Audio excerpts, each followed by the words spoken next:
McKinsey's solve game just changed again. If you're applying to McKinsey in 2025, you've probably heard the whispers about a new mini game called Seawolf. But what's the deal with it? What does it test? And how does it compare to the older versions? Seawolf is McKinsey's latest game rolled out in 2024. And while the name sounds pretty cool, it's not just some random sea animal they came up with to confuse you. It's a full-on simulation where you're tasked with cleaning up ocean pollution. And guess what? You're doing it with bacteria. Yep, bacteria. Your job is to figure out which microbes will clean up the mess at 3 different ocean sites. And let me tell you, it's a lot trickier than it sounds. This game was previously known as the Ocean Cleanup Game. So if you've seen that name floating around, you're on the right track. In this video, we're going to walk you through exactly what Seawolf is, how it works, what McKinsey is really testing, and most importantly, how to crush it with pro tips. And if you're also worried about the ecosystem building or red rock study games, don't worry. We've already got those covered with detailed videos on both, and we'll drop those in the links below. So first things first, let's take a step back. What does McKinsey's solve game look like now? In 2025, McKinsey's solve assessments include 3 mini games, not just 2 like it used to. That means the total time for each of these assessments is now 110 minutes. That's about 35 minutes per game, but honestly, it could be shorter or longer depending on how quickly you move through them. The 3 games are Ecosystem Building, the Red Rock Study,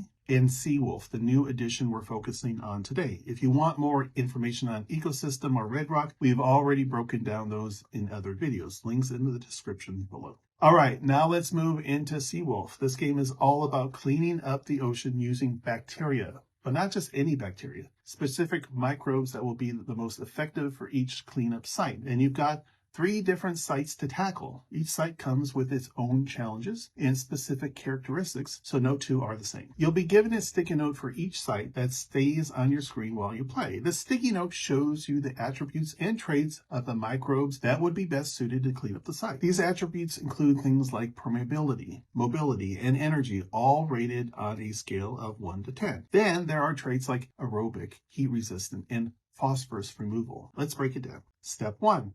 You'll choose 2 characteristics that you want for the treatment based on the site's information. You can pick 1 attribute like permeability or mobility and 1 trait like aerobic or heat resistant. This choice is crucial because it sets the foundation for which microbes are going to work best at the site. You'll choose characteristics that make the most sense based on the specific conditions at that site. Now it's time to categorize the microbes. You'll get 10 different microbes to choose from, and you need to assign them to site 1, site 2, or return if they don't work for that site. This step is all about sorting through the microbes to find the best match for each site's needs. Step 3. Once you've categorized your microbes, it's time to move to the prospect pool. Here, you'll see 6 pre-loaded microbes, and you'll need to pick 4 more. The microbes will be shown to you in 4 rounds of 3. And you'll choose 1 in each round. Once you have your final 10, you'll select the top 3 microbes that will form your treatment for that site.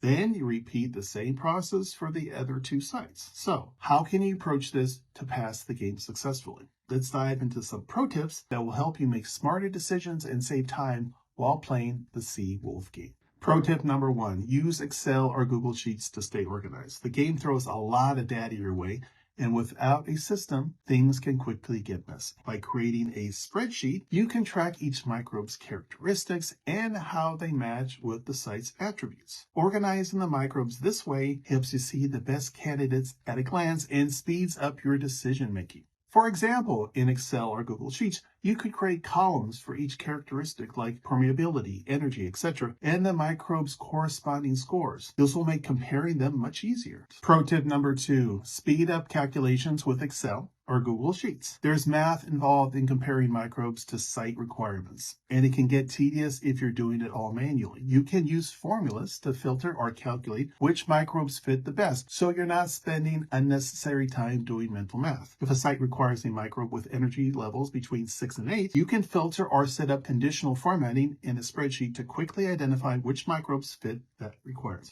Okay, bottom line, Excel or Google Sheets are great tools. However, don't overdo it. If you're not familiar with Excel or Google Sheets, it might slow you down more than it helps. Use them only if you're comfortable and can do so efficiently without getting bogged down by the details. If you're not super familiar with them yet, practicing beforehand can make all the difference. This way, you'll be ready to hit the ground running. Pro tip number 3, stay on top of your time. With 35 minutes per game, time management is crucial. You don't want to get bogged down in one step for too long. You can set up a timer in your Excel or Google Sheets, or simply keep an eye on the clock to stay on track. For instance, allocate 10 minutes for sorting your microbes and another 10 minutes for refining your final picks. This helps you stay disciplined and make decisions quickly. Pro tip number 4, balance your choices. McKinsey isn't just testing your technical knowledge. They want to see how you make decisions based on trade-offs. It's not about picking the perfect microbes for every site, but about picking the most suitable ones based on the available information. So don't overthink it. Choose a well-rounded solution that balances the site's specific needs. For example, if the site needs heat-resistant microbes, also consider their mobility or energy levels, not just their resistance. Pro tip number 5, look for patterns. As you analyze the microbes and their characteristics, start identifying patterns. For instance, you'll notice that aerobic microbes might often perform better in certain sites with high energy needs. Recognizing these patterns as you move through the game will allow you to make quicker, smarter decisions. Pro tip number 6, don't overthink it. Here's the thing. While McKinsey is testing how you handle pressure and make decisions fast, they're also not out to make you sweat too much. A lot of people actually find this game fun because it's a puzzle. You're just figuring out which microbes work best, and you get to make decisions on the fly. But even though it's fun, McKinsey is still looking to see how you can prioritize and manage your time. So don't get stuck in one part of the process. Make quick, solid decisions and move on. Perfection isn't the goal. It's about showing that you can handle the challenges and make smart choices under pressure.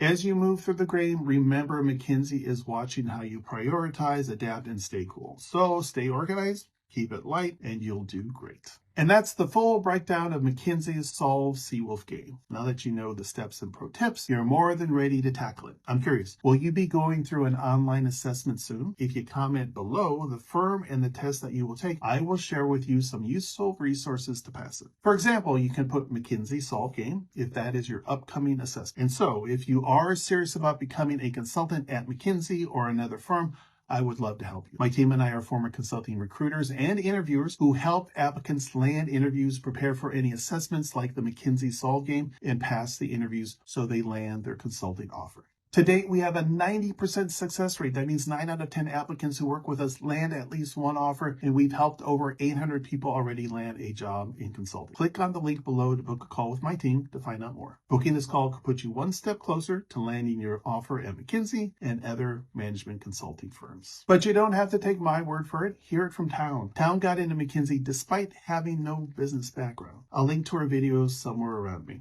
Okay, that's it for now. I'll see you in the next video.